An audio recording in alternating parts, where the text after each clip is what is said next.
Good morning. The topic for today is surgery for temporomandibular joint. So the last class was about the disease of temporomandibular joint and what are the signs and symptoms and what are their management.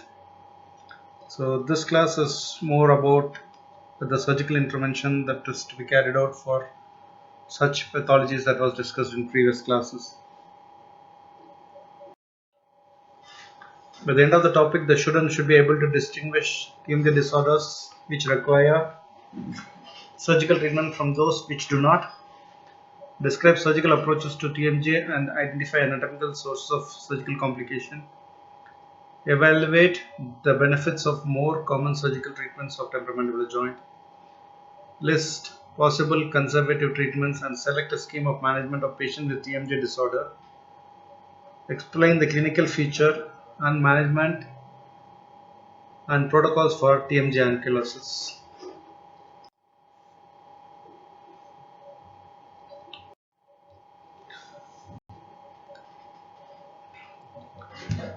So what is surgical anatomy of temporomandibular joint? The surgical anatomy is that the temporomandibular joint itself is small. It has got many important anatomic structures nearby. So when you are going to go for a surgical procedure in relation to TMJ, then you need to know in detail about the anatomy of the TMJ so that you don't end up in complications after the surgery.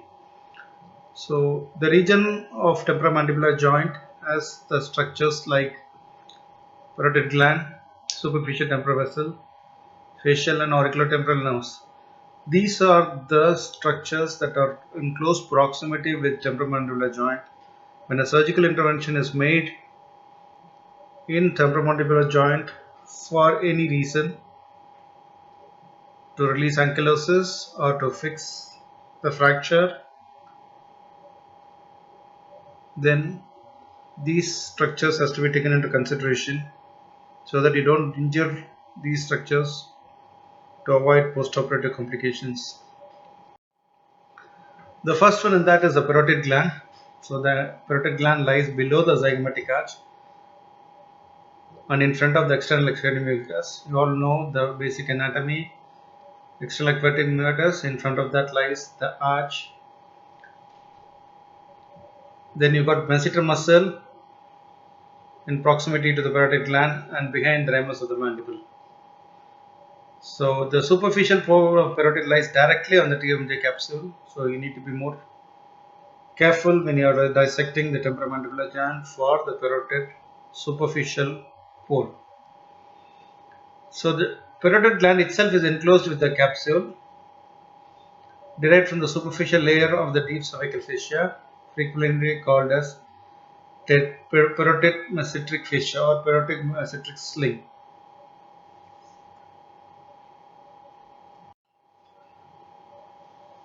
The second one is about the second anatomic structure which you need to know about is about the superficial temporal artery, which is a branch of the external carotid artery. You can see the picture clearly. So the terminal branches of an external carotid artery are superficial temporal and maxillary artery. You can see them both in proximity with the temporomandibular joint. Superficial temporal artery comes in proximity when you give an incision for accessing the temporomandibular joint, whereas the maxillary artery lies beneath the neck of the condyle. So when you are trying to cut the condyle or try to release the ankylotic mass, then you need to be careful of maxillary artery. Accident penetration of this will lead to severing maxillary artery and there can be a profuse bleeding which is very difficult to get the hemostasis. So you can see that picture on the right side shows that the maxillary artery lies beneath the neck of the condyle, whereas the superficial temporal artery ascends up before the acoustic meatus, and then you need to be careful when accessing or giving an incision preauricularly to access the temporomandibular joint, which we'll see in the next few slides. The next important structure is facial nerve. You all know the facial nerve exits through the stylomastoid foramen. From the stylomastoid foramen, it enters and it gives the branches. You can see the branches cervical and temporal. So the temporal ascends up, whereas the cervical goes down and it supplies to the neck as marginal mandibular. So all those 5 branches, you have heard of pes ansanaris, the 5 branches which supplies the motor supply to the facial muscles, will get affected if the nerve is damaged. So you can see the red lines that are marked, which shows the approximate length where the nerve is situated. So if a preauricular incision is planned, to avoid injury to the temporofacial division, it should be within 0.8 to 3.5 centimeter. That is the range which has been exhibited from the external acoustic meatus. Whereas to avoid cervical branch division trauma, it is approximately 1.3 centimeter from the inferior aspect of the external acoustic meatus. So your incision should not extend more than 1.3 centimeter inferior to the external acoustic meatus. So these are the landmarks that has to be kept in mind when you are planning for an incision to avoid injury to the facial nerve. The facial nerve will be embedded within the flap that is being elevated. So to avoid injury, the facial nerve has to be embedded within the flap so that post-operative there not be any palsy that has been exhibited due to over attraction.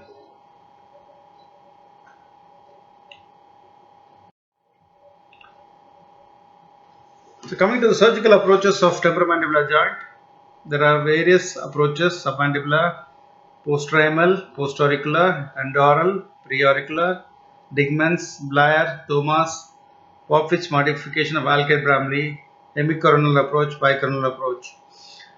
Out of all these approaches, preauricular approach is the one which is more commonly practiced, which is also called as an Alcott-Bramley incision, followed by submandibular approach, a resistance incision to access the temporomandibular joint, or a combination of both if there is a more wider area that has to be accessed. So these are the names of the incision that has been commonly in practice to access temporomandibular joint.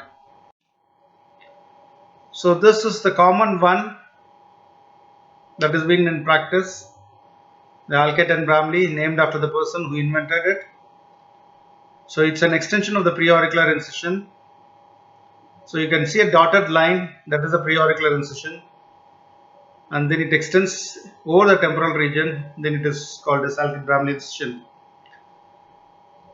Then you got an endoral incision.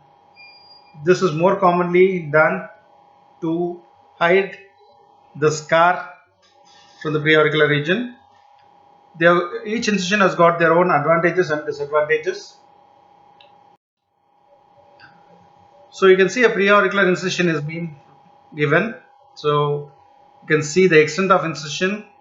As I already told, to avoid the facial nerve injury, the incision has to be kept within 0.8 to 3.5 centimeter anteriorly, and the inferior should not extend more than 1 centimeter on an average from the inferior aspect of the external acoustic meatus, which is that landmark which are going to taken into consideration.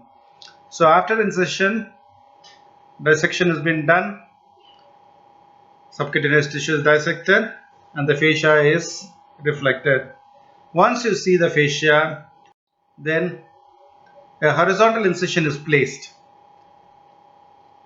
taking the facial nerve into the flap. So you can see clearly now. Earlier we saw the normal picture. Now we can see how the incision is made over the fascia, and then you can see the aponeurotic system, and then extending the periosteal levator to access the joint. So now you can see very clearly that the facial nerve goes into the flap. Avoid over retraction during this time to avoid traction injury to the facial nerve, which can cause a Bell's palsy, a transient Bell's palsy. After the incision is placed, after the joint is reached, then a vertical incision is given to expose the flap, and the joint is exposed to carry out whatever procedure that needs to be done. Either an ankylosing mass is resected, or any form of articular eminence procedure has to be done, or any fixation has to be done. So this is how a temporomandibular joint is being accessed.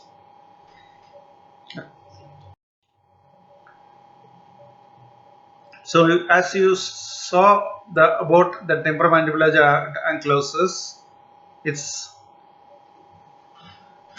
a development of a significant or complete limitation of movement of temporomandibular joint by bone or fibrous tissue. So you need to know what is trismus, you need to know what is pseudoankylosis, what is true ankylosis. So trismus, you all would have read already about the condition which muscle spasm or a contracture prevents the mouth of opening of the mouth. Whereas pseudoankylosis interferes with the joint mobility and due to fibrous adhesions within the joint structure.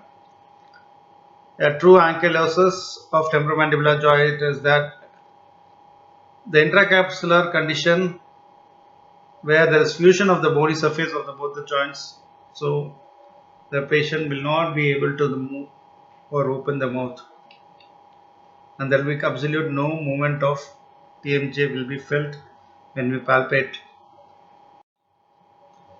So the causes could be due to trauma, infection, inflammation, systemic diseases, and other causes.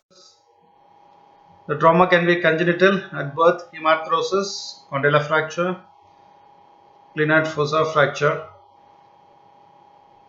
So hemarthrosis is nothing but blood in the joint which gets organized, and then it becomes an ankylosing mass within the joint. So infections, otitis media, mastoiditis, periodontitis, tonsillitis, furuncle, abscess around the joint, osteomyelitis, or actinomyces are the common infection that can be exhibited. So inflammations like rheumatoid arthritis or septic arthritis, which can cause restriction of mouth opening. Systemic disease like scarlet fever, typhoid, gonococcal arthritis, scleroderma, beriberi, ankylosing spondylitis. The rare causes are polyarthritis and measles. The other causes could be there can be a bifid condyle, the prolonged trismus, prolonged immobilization, and burns could be caused for restricted mouth opening. So based on the tissue type involved, it can be false or true, it can be fibrous or bony. Based on the location, it can be extraarticular or intraarticular. Based on the extent of fusion, it can be partial or it can be complete. Based on the side involved, it can be unilateral or bilateral.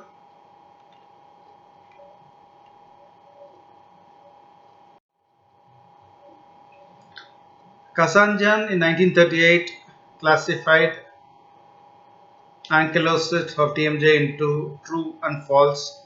Again, true ankylosis as fibrous and bony ankylosis. Straith and Lewis classification was based on the ankylosis due to inflammation. If there is primary inflammation of the joint, or it can be a secondary inflammation due to nearby local process, or secondary inflammation due to generalized bloodstream infection. The Shawnee's classification has 4 well-defined types depending upon the pathologic changes seen. So type 1 is flattening of deformity of condyle with little joint space seen on the radiograph. Type 2 is bony fusion of outer edge of the articular surface but no fusion with the deeper area of the joint. Type 3, there is a bridge of bone between the ramus of the mandible and the zygomatic arch. and type 4 is entire joint is replaced by mass of bone. So this clearly shows the volume of the ankylosis that has been there, which helps us to plan a treatment based on the type. The clinical feature of ankylosis depends upon the severity, time of onset and duration. The clinical feature differs for unilateral and bilateral. So for unilateral, there is obvious facial asymmetry. The deviation of mandible and chin on the affected side. The chin is receded with hypoplastic mandible on the affected side. Roundness and fullness of face on the affected side. The appearance of flatness and elongated on the unaffected side. The lower border of the mandible on the affected side has a concavity that ends with a well-defined antegonial notch when palpated or when an OPG is taken. The identification of unilateral is the affected side will look normal. So this is one of the points that has to be noted, that in a unilateral ankylosis, the affected side will look normal than the unaffected side. In unilateral ankylosis, some amount of oral mouth opening may be possible because of the movement of the condyle on one side. Interincisal opening will vary depending on whether it is fibrous or bony ankylosis. There will be a crossbite seen, angles class 2 division on the affected side plus unilateral posterior crossbite on the ipsilateral side. Condylar movements are absent on the affected side because of the fusion of the ankylotic mass with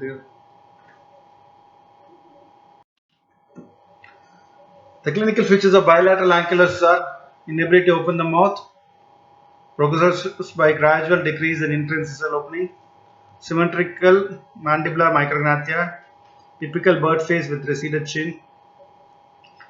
The neck chin angle may be reduced or almost completely absent. Antegonial notch is well defined bilaterally, which can be appreciated in an orthopantomogram. Class 2 malocclusion. Upper incisors are often protrusive with anterior open bite. Mouth opening is 5 mm or less than that, or no mouth opening. Multiple caries rates and bad periodontal health because of maintenance of oral hygiene is not possible due to mouth opening. To confirm the diagnosis, a history has to be clearly elicited. Look for the clinical findings and advise a radiographic finding. For radiographic finding, you need to have OPG, which shows both the joints, or you can go for lateral oblique view, which gives the AP anteroposterior dimension of the mass. Lateral cephalogram to evaluate the associated skeletal deformity. Posterior view to look for the medial-lateral extent of the mass. Cone beam CT also can be advised, a CBCT, to check for the ankylotic mass. The goals of surgery are to release the ankylotic mass and creation of gap, to mobilize the joint, to create a functional joint, to reconstruct joint and restore the vertical height of the ramus, to prevent recurrence, to improve aesthetic and rehabilitation of the patient. The gold standard protocol that has been followed for an ankylosis are aggressive resection, ipsilateral coronoidectomy, contralateral coronoidectomy, lining of the TMJ with temporal fascia or cartilage, reconstruction of ramus with a costochondral graft, rigid fixation, early mobilization and aggressive physiotherapy. So after aggressive resection, there should be a clear gap between the two bony edges. If ipsilateral coronoidectomy is carried out, if the desirable mouth opening is not achieved, then the contralateral coronoidectomy is carried on. Then the temporomandibular joint is lined with temporalis fascia, which is elevated from the facial aspect superiorly and then lined over the glenoid fossa.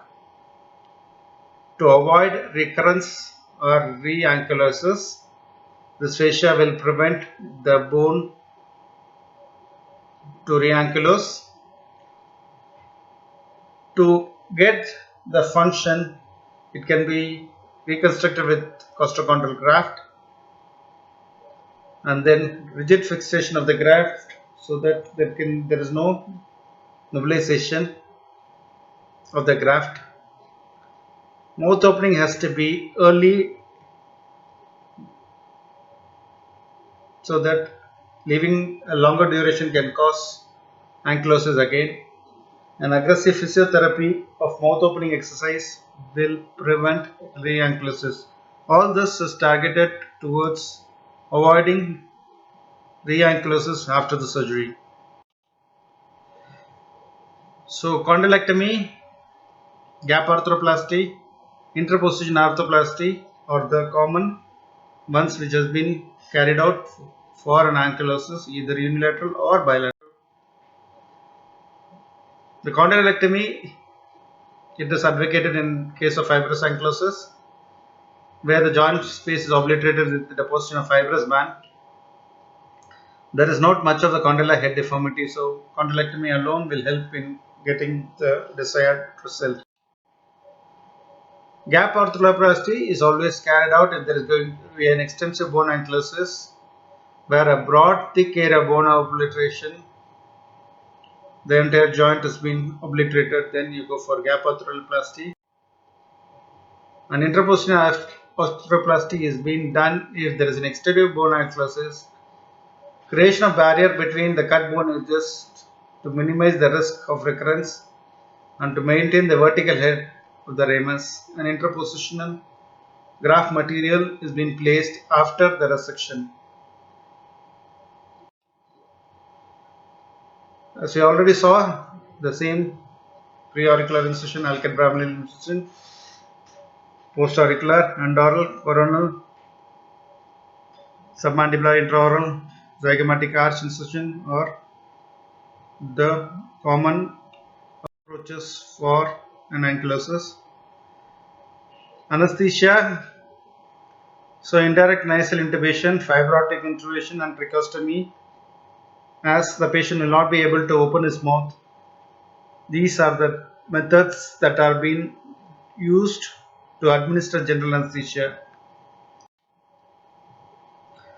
So material used for interposition arthroplasty are either it is autogenous or alloplastic materials. So the autogenous material are costochondral graft, metatarsal, sternoclavicular joint or calvarear bone graft. For lining the glenoid fossa, you use a dermis graft or temporal myofascial flap or an articular cartilage graft. So these are the things which have been used. Temporalis myofascial flap is commonly based inferiorly on the deep temporal artery, rotated over the zygomatic arch, the muscle facing the condylar surface so that the ankylosis doesn't happen. The alloplastic material that are available are titanium foil, the metallic one, stainless steel, titanium and gold. The non-metallic ones like silastic sheets, Teflon sheets, acrylic, nylon and ceramics are being used as an interpositional material to avoid re-ankylosis. So the advantages of alloplastic material over autogenous graft is lack of donor site morbidity, which is more important.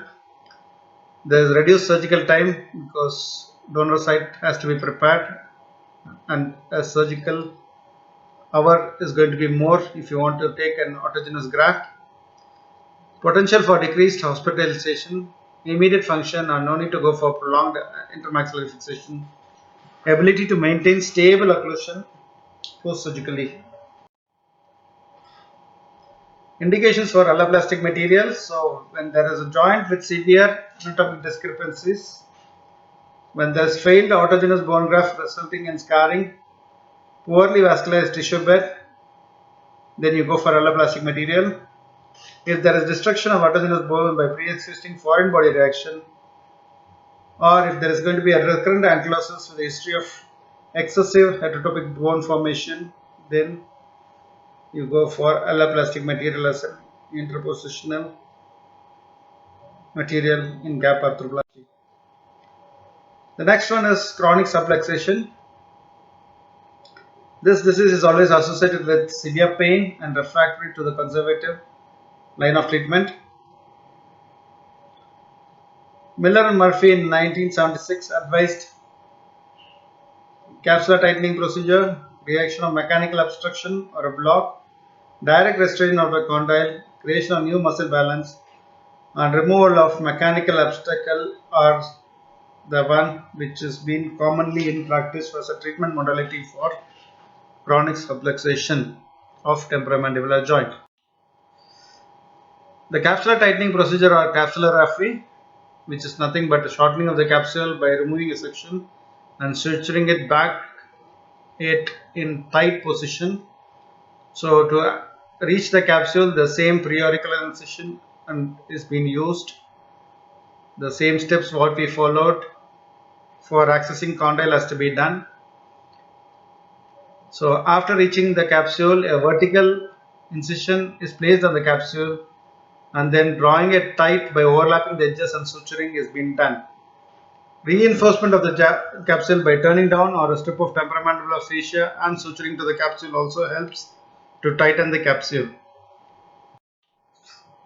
The creation of mechanical obstacle to avoid subluxation is you create a mechanical obstruction in the region of the articular eminence so that it can effectively block the excessive anterior exclusion of the condyle. Ligament pins or osteotomy of the eminence and turned it down in front of the condylar head can be used. A Mayer graft over the eminence from the zygoma to increase the height is also being used. Placement of silastic block or Vitalium mesh implants increase the height.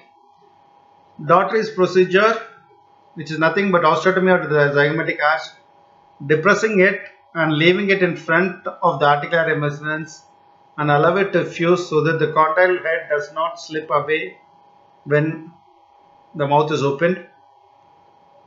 Or Finlay's L-shaped pin is anchored in the zygomatic process, projecting anteriorly to the condyle, which prevents the condyle from slipping out of the eminence. So these are the mechanical obstacles that can be created. Again, the condyle steps to access the condyle has to be done to reach and do all these procedures. So direct restraint of condyle, temporal fascia can be turned down and sutured to the lateral surface of the articular capsule. Piece of fascia lata threaded through hole in zygomatic arch, second hole in the condyle, fascia tightened until half of the preoperative opening is existed. So creation of new muscle balance, the plication of temporalis and masseter muscle and medial pterygoid myotomy can be performed. This can be performed intraorally to get the medial pterygoid myotomy to create a new muscle balance. Removal of mechanical obstruction. The surgical removal of obstacles believed to block or restrict condyle from retaining its normal position in the glenoid fossa. Meniscectomy, eye condylectomy, eminectomy are the common procedures that are done to avoid or remove the mechanical obstacles. The indications for eminectomy is recurrent episodes of dislocation, chronic hypermobility associated with severe pain, irreversible TMJ pain associated with clicking or grafting. Eminectomy is a procedure which is relatively simple to perform. Joint cavity not open, avoid injury to meniscus and capsule, perform under local anesthesia bilaterally. A small horizontal incision over the zygomatic arch in the region of articular eminence in front of the tragus is placed. Articular eminence is located approximately 1.5 cm anterior to the external auditory meatus. The location of eminence is marked with marking ink prior to the incision. Eminence is exposed by T-shaped incision. Horizontal portion over and parallel to the arch has been placed. Vertical portion extending to the apex of the eminence is done. Periosteum is reflected, and then burr holes are drilled, and then holes are connected with fissure bar. The eminence is sectioned and separated with a broad osteotome. Then the base is smoothened. The most important thing is you need to be careful about the meningeal artery. Accidental injury can cause hemorrhage to the middle meningeal artery when doing this procedure. The next one is arthrocentesis, the treatment for a closed lock or an internal derangement. Initially, it is conservative. If it is failed, surgical contouring and repositioning of the disc has to be done. Arthroscopic lysis and lavage also can be done.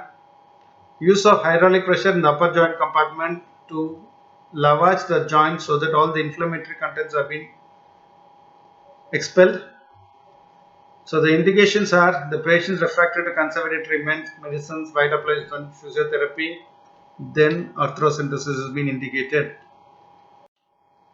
So our objective is to improve disc mobility, to eliminate pain and joint inflammation, to remove the resistance to condylar translation and to restore normal function.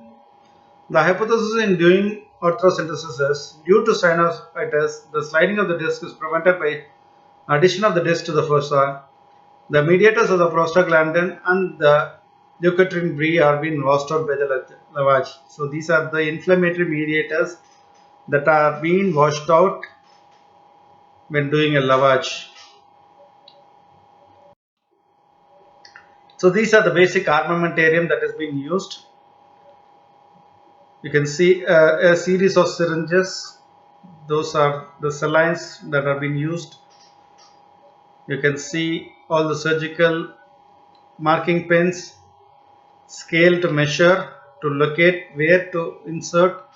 You can see 2 needle syringes. So those are the syringes that are being used, one for the entry of the solution and one for exit. To do this arthrocentesis, the McCain's landmark for entry has to be identified. How do we do that? A line has to be drawn from the middle of the tragus to the outer canthus of the eye, which is the tragocanthal line. You got 2 points, one from the glenoid fossa, 10 mm from the mid tragus, 2 mm below the tragal line, and you got point B, which is the articular eminence, 10 mm from the point and 10 mm below the tragal line. These 2 points, you can see the tragal line which is drawn from the tragus of the ear to the external canthus of the eye. Then you can see 2 dots that have been kept, point A and point B. One is 2 mm below the tragal line and one is 10 mm below. One shows the glenoid fossa and the second point shows the articular eminence. So to that point, 2 needles are being inserted. So you can see those 2 needles. So warm Ringer lactate solution is being injected, and then the second needle is distended. A 50 to 70 ml of solution can be used to lavage the joint. So this is a clinical picture showing how a lavage has been done.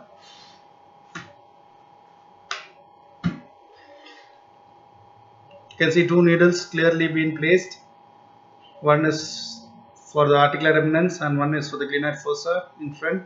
And you can see in the third picture the lavage solution coming out of the point B when you inject a solution in point A. So what you give after post arthrocentesis? NSAIDs and diazepams are being advised for a soft diet. Then physiotherapy to establish the normal maxillomandibular occlusion. This procedure can be repeated after 1 week 3 to 4 times to reduce the inflammation. The advantage of arthrocentesis is simple technique, minimum armamentarium, less invasive, inexpensive, effective, and has got a therapeutic benefit. The next one is arthroscopy, which can be performed only under general anesthesia. Arthro is joint, scope is to view. The insertion of especially designed fiber optic endoscope into the joint compartment for observation and treatment is arthroscopy. So arthroscopy can be done to any joint in the human body. So TMJ arthroscope indication, they can be done for biopsy, confirmation of diagnostic findings, persistent TMJ pain which does not respond to medical therapy, internal realignment of temporomandibular joint, or there is hypermobility with additions, disc immobility and displacement, joint with recurrent trauma and degenerative and synovial disease, and if there is going to be a hypermobility. The contraindications for arthroscopy are underlying medical instabilities, overlying skin infections, malignant tumor seeding. Absolute will be bony ankylosis, advanced resorption of the unit fossa. So anesthesia consideration, either it's going to be outpatient or inpatient setting, LA combined with the IV sedation. There can be lysis of additions, amenorrhea release, capsular stretch procedures can be done through this arthroscopy. So the general principles of arthroscopy are: the joint should remain fully distended, allowing easier trocar puncture and minimize the risk of iatrogenic intercapsular damage. Skin should be punctured with a sharp trocar. Intra-articular procedure should be done with care to prevent articular surface damage. Attention should be given to preserve as much healthy synovium as possible in order to enhance its physiological effect of the joint. The joint space should be kept expanding during instrumentation by a slow infusion irrigating system. So this is a picture of an arthroscopy, how it is being done. So you can see the arthroscope. So you can see a trocar is being placed into the joint space, and then an irrigation is being done in the joint space. A light source also can be connected. You can see a cold light source to visualize what is happening inside exactly, and it can be very precise. So this is an equipment. It's got a forceps knife and scissors. Depending upon the type of procedure, you can have that attached to the scope, or you can use a laser or mini shaver through this arthroscopy.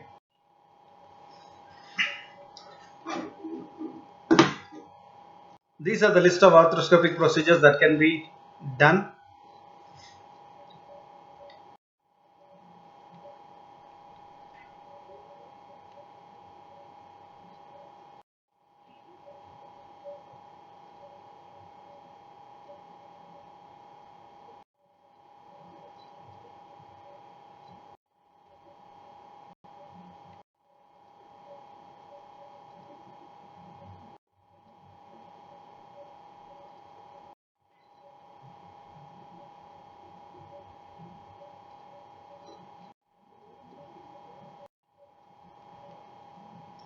Coming to complications, there can be a vascular injury, extravasation, scuffing.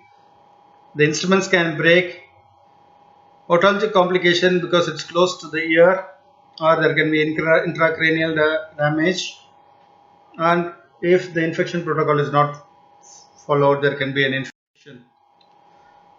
So you can see a nerve injury. So this picture we already showed you how to avoid. So this will be the complication if you don't follow the protocol that has been explained earlier.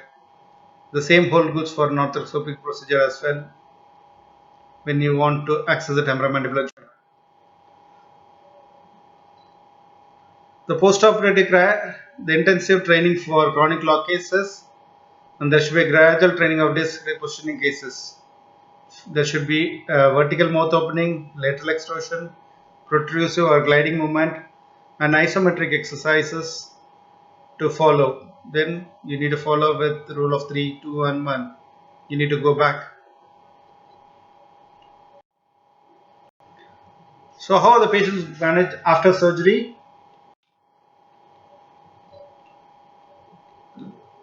Immediate post-op care will be airway and hemorrhage. Patient not in IMF, maxillomandibular fixation. Physiotherapy is started as soon as possible. Initial application of ice packs followed by hot packs. Small finger exercise.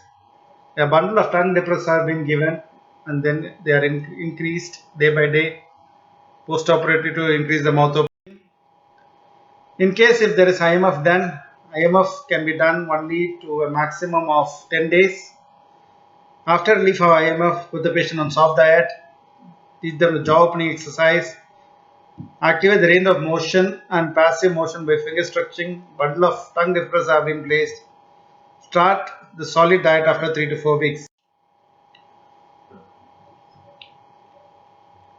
The complications are aspiration of blood during extubation, throat can be packed prior to surgery, hemorrhage due to vessels, facial nerve damage, auriculotemporal damage, damage to the glenoid fossa leading to entry into the middle cranial fossa, infection, open bite, and recurrence of necrosis. So these are the complications that can happen in any temporomandibular joint surgery if you are going to access the joint for any reason. So this class gives you a broad idea how the temporomandibular joint has been accessed for various reasons and for various procedures, and what are the complications that can occur when you access the temporomandibular joint for this surgery surgically. Thank you.